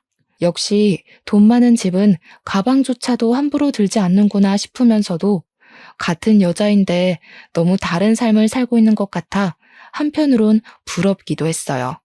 저는 구매한 가방을 사부인한테 전달하려고 아들을 통해서 줬습니다. 다음날 사부인한테서 전화가 왔는데 고맙다는 인사일 줄 알고 마음 편히 받았어요. 네, 사부인. 어제 사위 통해서 가방 잘 받았어요. 그런데 좀 문제가 생겨서요. 이 가방 말고 다른 가방을 받고 싶은데요. 예상치 못했던 반응이라서 저는 전화를 받고도 네네? 거리기만 했습니다. 아니, 제 친구들이 하도 성화를 부리더라고요. 하나 있는 귀한 딸 보내면서 고작 250만 원짜리 가방 받냐고요. 저 모임 가서 얘기했다가 바보 됐잖아요. 제가 문자로 링크 보내놨으니까 그 가방으로 좀 부탁해요. 이 가방은 사위통해서 다시 돌려드릴게요. 사부인은 친구 말을 듣고 더 비싼 브랜드의 가방으로 의견을 바꾸었습니다. 사부인이 다시 보내준 다른 가방은 무려 500만 원짜리였어요. 똥개 훈련시키는 것도 아니고 이랬다 저랬다 하는 사부인의 태도가 또 무례하게 느껴져서 화가 났지만 이걸 뭐라고 할 수도 없었던 게 사돈네에서 5억을 해온다고 한 이유도 있었고 또 사부인이 2억 혼수비에 맞춰서 요구하고 있는 거라 따지지도 못했어요. 결국 저는 가방을 바꿔주었습니다. 환불하고 다른 가방 다시 사는 건 아들이 직접 해줬어요. 근데 그것 때문에 아들이 뭔가를 눈치챈 건지 저한테 따로 찾아와서 묻더라고요. 엄마, 혹시 처가 쪽 때문에 곤란한 일 있어? 나한테 숨기는 거 있어 보여서 갈수록 엄마 표정이 안 좋아 보여. 혼수비 때문에 그러는 거야? 2억 한다고 들었는데 돈이 어디서 나서 그렇게 큰 돈을 하겠다고 했어? 어? 아들이 걱정할 문제 아니야. 아들 결혼한다고 하니까 가끔씩 아쉬워서 그런 거지 뭐. 사돈네랑 아무 문제 없으니까 걱정 말고 결혼 준비에만 신경 써. 아들한테는 도무지 고민을 털어놓을 수가 없었어요. 어차피 저희가 혼수로 2억을 해주기로 했고 사부인은 2억 선 안에서 물건을 요구하는 거니까 욕을 할 수도 없는 노릇이었죠. 그런데 말입니다. 제가 잘 몰라서 그러는데요. 원래 애들 결혼 준비시킬 때 사돈끼리 마주하는 경우가 많나요? 제 주변에는 그렇지 않다고 하는데 이상하게 저희 집은 사돈네랑 자꾸 얽히게 되더라고요. 사돈네가 귀한 딸 보내는 게 많이 아까운 건지 또 한 번 먼 길을 찾아온 적이 있었어요. 그날은 정말 해도 해도 너무한 얘기를 들었는데요. 어느 날 갑자기 우리 식당을 또 찾아온 사부인이 자기 딸 꾸민비 안 주냐고 하는 겁니다. 저 당시 꾸민비가 뭔지 몰랐거든요. 그날 사부인이 얘기하는 거 듣고 처음 알았습니다. 어머, 신부한테 꾸민비는 당연히 줘야죠. 저희가 5억이나 해주니까 그쪽에서 1억은 더 얹어주세요. 우리 딸도 명색에 시집 가는 건데 시부모한테 예쁨 받는다고 자랑할 수 있어야죠. 다른 며느리들 다 받는 꾸민비 우리 애만 안 받으면 체면이 서겠어요. 꾸민비가 사돈네 자식에게 사고 싶은 거 사입고 치장하라고 주는 돈이라고 하대요. 근데 그건 신부만 받을 수 있는 게 아니고 신랑도 받을 수 있는 거더라고요. 그깟 꾸민비 때문에 1억을 더해달라는 사부인 말에 저는 소신껏 얘기를 하였습니다. 죄송하네요. 그만한 돈을 해줄 여력도 안 되고 더 대출받지도 못해서 꾸민비는 어려울 것 같아요. 그냥 서로 안 해주는 걸로 퉁치죠. 역시 돈줄 달리는 게 이렇게 금방 눈에 보여서 아쉽네요. 이래서 제가 딸한테 수준 차이 나는 사돈은 질색이라고 얘기를 했었거든요. 사위가 의사 아니었으면 구린내가 진동하는 이런 곳에 저희 딸 안 보냈을 거예요. 저 순간 잘못 들은 줄 알았습니다. 그간 사부인이 말투는 좀 경박했어도 사람을 대놓고 깎아내리진 않았거든요. 그런데 제가 1억 꾸민비 못 주겠다고 하자마자 돌변에서는 저희 집안이랑 제 아들을 깎아내리기 시작하는데 딱 알겠더라고요. 사부인이 원래 이렇게 무례한 사람이기에 그런 경박한 소리를 가진 거란 걸 말이죠. 사부인 아들 고집 너무 세더라고요. 근성이 얼마나 끈질긴지. 역시 가난뱅이 집안에서 태어난 것들이 쓸데없이 끈기가 좋아요. 자기 주제를 알고 여자를 골라야지. 어디서 밤밑을 구르던 놈이 머리 위에서 놀던 여자를 눈독 들이는지 모르겠더라니까요. 사부인 아들 밖에서 그러고 다니는 거 알고 계셨어요? 뭐라고요? 누가 발밑을 굴러요? 사부인, 지금 도가 지나치신 것 같은데요. 우리가 대단한 집안은 아니지만 그것 때문에 제 아들이 욕먹는 건 납득이 안 되거든요. 당장 사과하시죠. 어머나, 사과는 그쪽에서 하셔야죠. 제가 그쪽 아들 떼어내느라 2년이나 고생했는데, 근데 이놈이 어떻게 제 딸을 깨어냈는지 아주 거머리처럼 딱 붙어서는 절대 안 떨어지대요. 대체 아들 교육 어떻게 시킨 거예요? 지 분수 생각 안 하고 좋아하는 여자만 있으면 무조건 들러붙으라고 가르치셨어요? 알고 보니 사부인이 장장 2년간 제 아들을 반대했다는 사실을 알았어요. 사부인은 그간 제 아들에게 문자로 여러 번 예비 며느리를 만나지 말라고 모욕을 준 듯 했습니다. 자기 딸 발목 잡지 마라, 가난뱅이 사위 관심 없다, 우리 딸 집안 보고 만나는 제비새끼랑 다를 게 뭐냐 등등 말이죠. 그걸 굳이 제 앞에서 다시 읊어주는 사부인 덕분에 제 아들이 사부인에게 어떤 취급을 당해왔는지 모조리 알 수 있었습니다. 그럼에도 아들이랑 예비 며느리가 서로 너무 좋아해서 버티고 버텼던 것 같았어요. 게다가 아들은 저랑 남편이 상처받을까봐 일부러 말하지 않은 것 같았고요. 다른 건 다 참겠는데 사부인이 제 아들에게 끔찍한 모욕을 줬다는 사실은 참을 수가 없었습니다. 더 이상 눈에 뵈는 것 없이 화가 났던 저는 손님이 먹다 남긴 김치찌개를 가져와 사부인 머리 위로 부어버렸습니다. 사부인이 비명을 악 지르자 남편이 튀어나왔고 타이밍 좋게 아들이랑 예비 며느리까지 등장했어요. 아들이랑 예비 며느리는 그날 우리 집에서 저녁을 먹기로 했기에 일찍 들린 거였어요. 네 새끼가 그렇게 아까우면 죽을 때까지 끼고 살 것이지. 뭐하러 풀어놨어? 나도 당신 같은 장모한테 내 아들 못 보내. 시궁창도 적당히 시궁창이던가. 어디 술집 여자 같은 년이 감히 내 아들을 흉봐? 뭐? 술집 여자? 이 옆에 내가 돌았나 봐. 지금 이게 얼마짜리 옷인지 알아요? 내가 여기까지 오느라 숍도 둘렀는데 아이씨 김치구린내 다 배웠잖아. 그래 말 한번 잘했다. 우리 집에서 구린내가 난다고? 당신이 입 열 때마다 철철 흐르는 촌티보단 음식에서 나는 구린내가 100배 나. 어디 싸구려 주둥이랑 2만 원짜리 김치찌개를 비교해? 다 늙은 사람이 아직도 젊은 줄 알고 그딴 차림으로 다니는 거 진짜 볼썽사납거든? 실제 사부인은 상견례뿐만 아니라 제 앞에 나타날 때마다 미니스커트 차림이었어요. 복장만으로도 그 사람의 인품이 드러날 때가 있는데 여태 제가 봤던 사부인의 모습은 전부 술집 여자 같은 분위기더라고요. 부자든 말든 천박해 보이는 거랑은 다른 문제라 생각했어요. 천박한 년 입에서 내 아들이 나쁘게 언급되는데 부모로서 화 안 나겠습니까? 당장 꺼져. 다시는 내 가게에 발 들이지 마. 네가 수중에 몇 억을 갖고 있든 당신은 이 가게 들어올 자격 없어. 제가 이성을 잃고 다른 반찬들까지 사부인들한테 던지기 시작하자 남편이랑 아들이 저를 급히 말렸어요. 그리고 예비 며느리가 얼른 자기 엄마를 데리고 밖을 나가버렸습니다. 저는 불이 나게 도망가는 사부인 뒷공무니에 대고 나 이 결혼 절대 허락 못한다고 파혼하자고 고함을 쳤어요. 그렇게 다음 날 예비 며느리가 우리 식당을 다시 찾아왔습니다. 사부인이 꼴 보기 싫으니 며느리도 보기가 싫더라고요. 그래서 냉랭하게 대했더니 예비 며느리가 갑자기 제 앞에 무릎을 꿇는 거 아니겠습니까? 저희 엄마가 철이 없어서 그래요. 제발 한 번만 용서해 주세요, 어머님. 제가 다신 저희 엄마 이곳에 못 오게 만들게요. 저 이 결혼 꼭 하고 싶어요.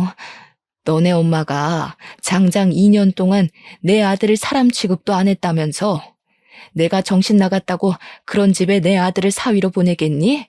이렇게 문제가 되기 전에 진작에 네 엄마 말렸어야지. 이미 내 아들한테 상처 다 줘놓고 앞으로는 안 그러겠다고? 그걸 내가 어떻게 믿어? 죄송해요. 정말 한 번만 믿어주세요. 저 오빠랑 결혼 못하면 죽어요. 어머님이 시키는 건 뭐든 다 할게요. 결혼만은 제발 무르지 말아주세요. 저 한 번도 예비 며느리에게 언성을 높인 적이 없는데 그날은 좀 따끔하게 혼을 냈습니다. 예비 며느리는 제 아들을 정말 사랑하고 있다고 이대로 파혼할 수 없다고 계속 싹싹 빌었어요. 솔직히 사부인이 문제지 며느리는 잘못이 없잖아요. 하루도 아니고 매일 찾아와서 손이 발이 되도록 싹싹 비는 며느리 때문에 마음이 약해진 저는 결국 못 이기고 봐주게 되었어요. 물론 결혼 허락하는 대신 사부인더러 내 앞에 와서 직접 사과하라고 시켰죠. 며느리가 그러겠다고 고개를 연신 끄덕이더군요. 그리고 며칠 뒤 사부인뿐만 아니라 바깥 사돈까지 우리 식당을 찾아왔습니다. 예비 며느리랑 아들까지도 퇴근하고 김치찌개 집으로 모였어요.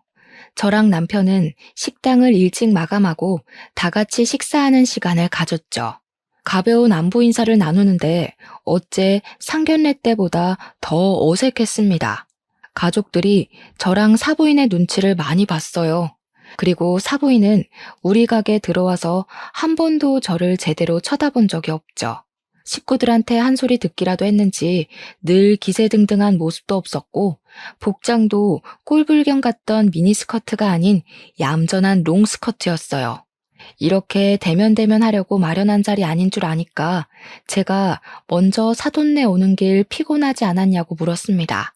그 순간을 기점으로 식구들이 한두 마디씩 던졌어요. 주로 애들이 적막한 분위기 풀어주려고 적극적인 태도를 보이곤 했습니다. 그렇게 심심찮은 대화를 나눈 뒤 다들 숟가락을 들었어요.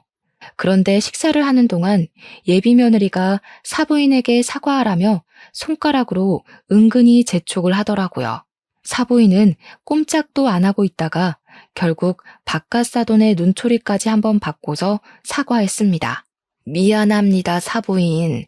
제가 생각이 짧아서 실언을 했어요. 정말 미안해요. 우리 문제 때문에 애들 앞날을 방해할 순 없잖아요. 그건 같은 부모로서 이해할 거라고 생각해요.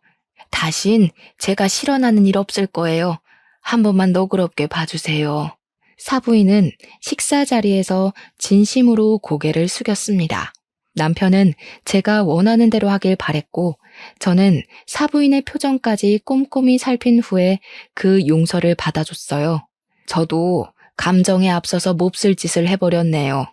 옷 다 버렸을 텐데 혹시 세탁비 필요하면 드릴게요. 아니에요. 세탁비는 무슨... 제가 기만한 행동을 한 건데요. 집에 가서 곰곰이 생각해보니 사부인께서 당연히 기분 나쁠만 했더라고요. 아무리 그래도 부모 앞에서 자식 흉은 보는 게 아닌데 죄송해요. 다행히 밥을 다 먹을 때쯤엔 저희 식구들 얼굴에 아주 살짝이라도 웃음이 걸릴 수 있었어요. 그리고 사부인은 김치찌개를 다 먹고 정리하는 것까지 손수 도와줬습니다. 그래서 어떻게 저떻게 잘 풀어서 헤어질 수 있었죠. 덕분에 애들 파혼 고비는 넘어갔네요. 그러나 결국 이 결혼은 안 되고 말 운명이었나 봅니다. 사부인과 저의 문제만 해결되면 애들이 결혼하는데 아무런 문제가 없다고 생각했던 게 오산이었어요. 결혼식 당일이었습니다. 신부 측 하객에 넥타이 부대가 엄청나게 쏟아져 들어오는 듯 채워졌어요. 다 바깥 사돈이 직장 은퇴하기 전 인맥이라 하대요. 바깥 사돈은 은퇴를 했는데도 지인이 어마어마하더라고요. 근데 저희는 사업을 하는 사람치곤 상대적으로 하객이 적었어요.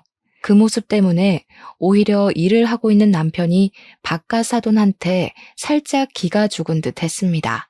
잘 사는 집안인데 저 정도 인맥은 당연한 거죠. 너무 속상해하지 마요. 우리도 좌석은 다 찾는걸요.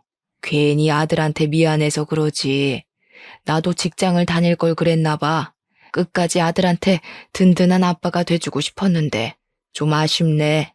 남편은 한참 인사 오는 신부 측을 힐끔 보더니 끝내 자리를 지키지 못하고 잠깐 화장실 다녀온다며 자리를 비웠습니다. 아들도 남편의 처진 어깨를 보곤 괜히 마음에 걸려서 걱정했지만 하객들 때문에 인사한다고 자리를 뜨진 못했어요. 그렇게 한 10분 지났을 겁니다. 아들이 신부 한번 보고 오겠다고 자리를 떴고 저는 혼주석을 안내받아 그곳에 가서 앉았어요. 그런데 저 말고는 혼주석이 전부 공석이더라고요. 아직 시간이 좀 남았으니 그렇겠지 생각했는데 시간이 촉박해져 와도 혼주석엔 여전히 저만 있었습니다. 무슨 일이 있나 싶어서 직원들에게 물어보려고 손짓을 하는데 직원들이 갑자기 분주하게 움직이면서 어디론가 뛰어가는 겁니다. 그리고 금세 산만해진 하객 측에서는 싸운다! 라고 웅성대는 소리가 나기 시작했어요. 싸운다는 말에 놀라서 저도 뛰어나갔습니다. 신부 대기실 앞이 엄청 복잡하더라고요. 저는 그런 인파를 뚫고 들어갔다가 충격적인 장면을 보았어요. 제 아들은 울고 있었고 아들 앞으로 사돈들과 며느리까지 무릎을 꿇고 앉아서 빌고 있는 거 아니겠어요? 남편은 어딜 간 건지 보이지 않았습니다. 그 장면을 보고 안 놀랄 사람 어디 있겠습니까? 정말 깜짝 놀라서 급히 아들 곁으로 갔더니 사부인이 아들 다리를 붙잡으며 살려달라고 하는 걸 들었어요. 제가 나타나자 사부인이 갑자기 제 다리를 잡으며 넙죽 엎드리더라고요. 사부인, 다 우리 잘못이니까 제발 이 결혼은 취소하지 말아줘요. 저희가 다 잘못했어요. 평생 사돈 내 빚 갚으면서 살게요. 제발 우리 딸 인생만 안 망치게 해주세요. 무슨 소린지 몰라서 저는 그저 멀뚱히 서 있기만 했습니다. 그러자 아들이 제게 종이 사진을 보여주더라고요. 그 사진 안에는 죄수복을 입고 있는 사부인과 유흥업소 사장 일을 하고 있는 바깥 사돈의 모습이 담겨 있었어요.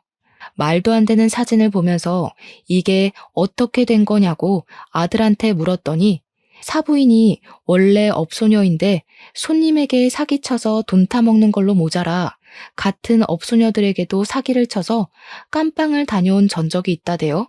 사부인 때문에 사업장 망해서 빚쟁이가 된 사장은 사부인이 출소할 때까지 기다렸다가 목숨까지 위협하면서 사부인한테 돈 갚으라 협박을 했대요. 근데 사부인은 죗값 치르고 왔는데도 정신 못 차리고 또 사기칠 계획을 했다는 겁니다.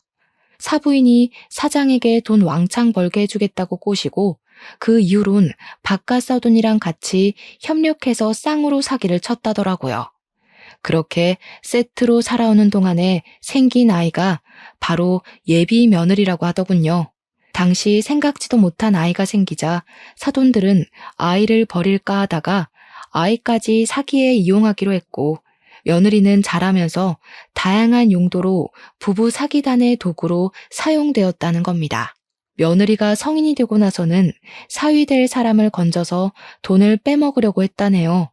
그 사위로 두 번째 지목된 남자가 바로 우리 아들이었어요. 우리 아들이 그 미끼에 걸려든 거였죠.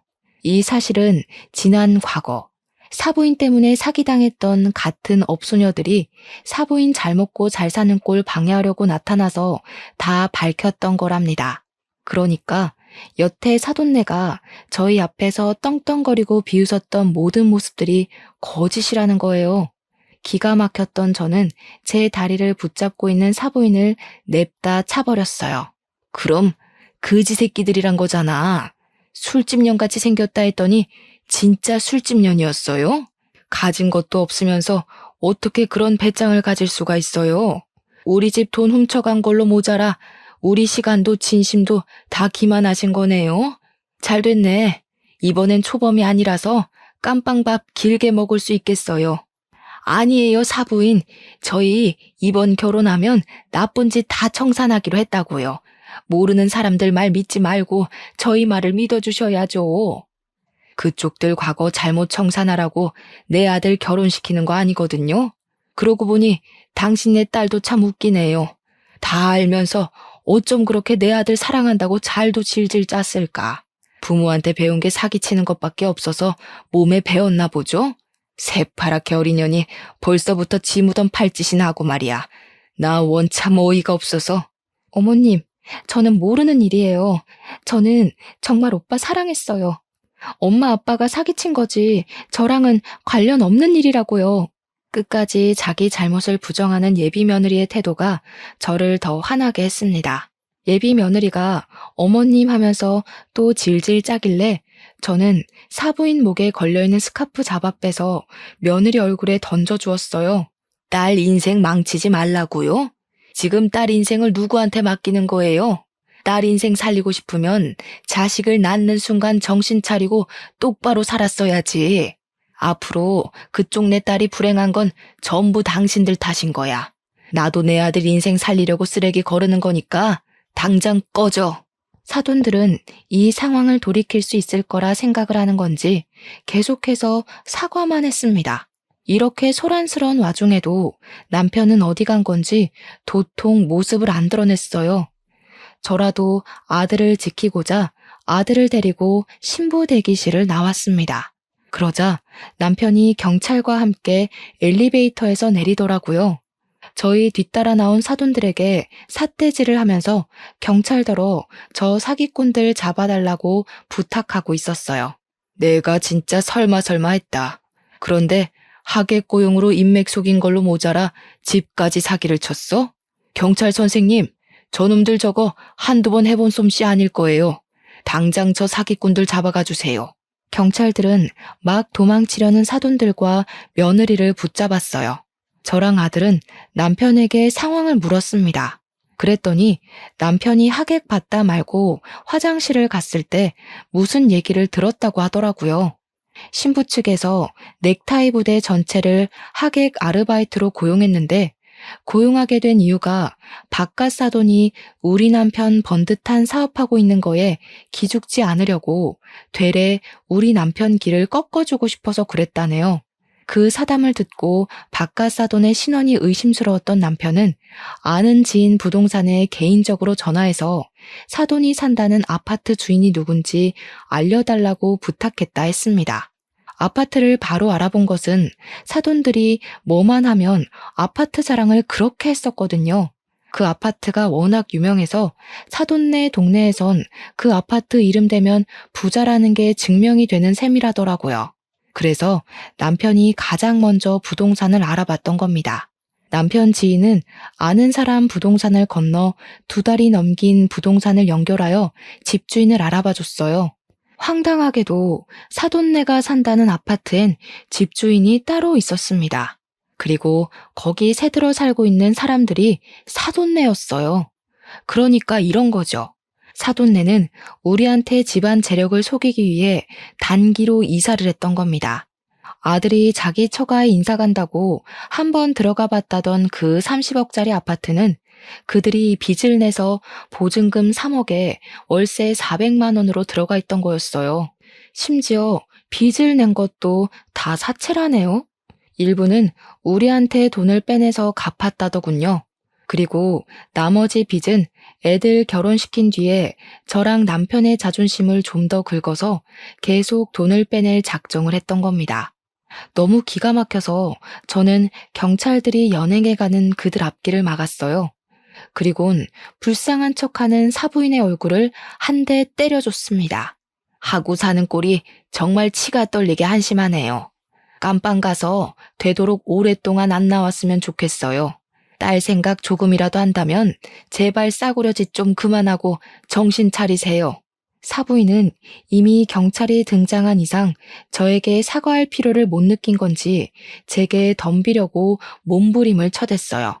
경찰이 잡고 있지 않았다면 그 기다란 손톱 때문에 얼굴에 상처가 생겼을 겁니다. 결국 감당 안 되는 몸부림 때문에 경찰들이 사부인을 끌고 가버렸어요.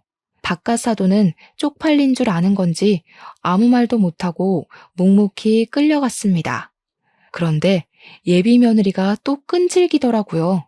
저랑 남편이 사돈들을 보내버리는 동안 예비 며느리는 제 아들에게 매달려 애원하고 있었어요.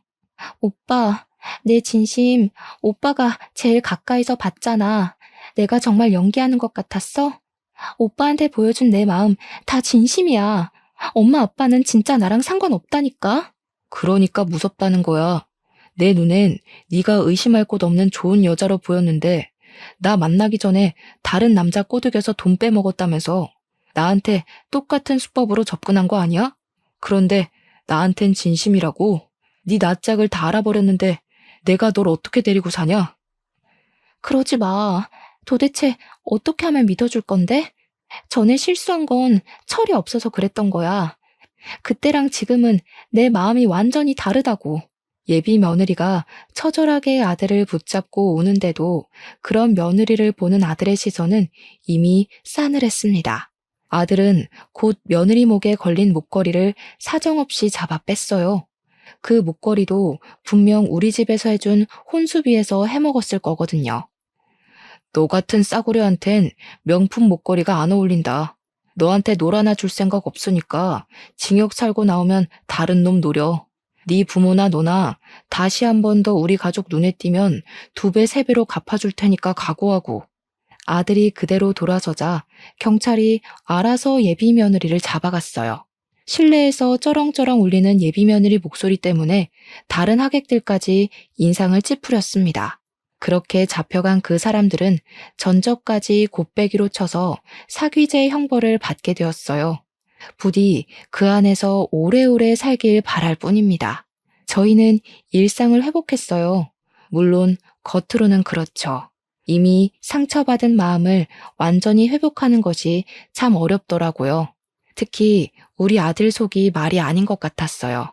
아들이 예비 며느리를 처음 소개해 주었을 때 예비 며느리를 보던 아들 눈빛을 아직도 기억하고 있는데요.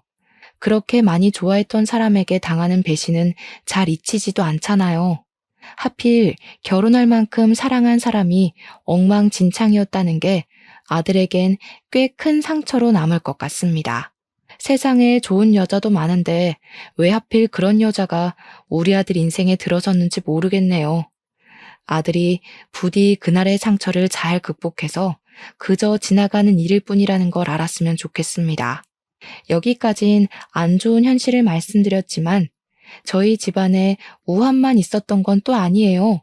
그날 결혼식이 그렇게 엎어졌는데 사람들이 휴대폰으로 다 찍어서 그런가 SNS에 이슈가 되었더라고요. 근데 저희 식당까지 그 이슈를 타서 객지 사람들이 응원차 저희 식당을 방문해주고 있어요. 저랑 남편 김치찌개 사업하면서 이렇게 눈코 뜰 새 없이 바쁘게 장사해본 거 처음입니다.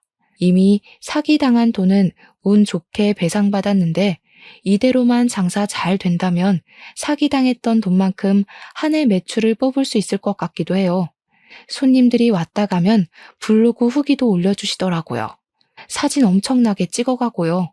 인터넷에 우리 가게 검색해서 블로그 슬쩍 보면 댓글에 저희 가게를 아는 체 하면서 안부를 궁금해하는 분들도 종종 계셨어요. 남의 일인데 그렇게까지 마음 써주는 분들이 있어서 또 여러 번 위로를 받네요. 사기당하고 나서 저희 식구끼리 서로 위안하는 것만으론 한계가 있었는데 많은 사람들이 저희 사정을 응원해주니까 그래도 빠르게 마음이 편해지는 것 같더라고요. 언론의 힘이 새삼 대단하다는 걸 요즘 많이 느끼네요. 우리 아들이 혼인신고하기 전에 구덩이에서 빠져나올 수 있어서 얼마나 다행인지 모릅니다. 인생 액땜을 했다고 생각하고 앞으론 더 열심히 신중하게 살아가야겠어요. 다른 사람 조심하셔요. 제 사연 들어주셔서 감사합니다.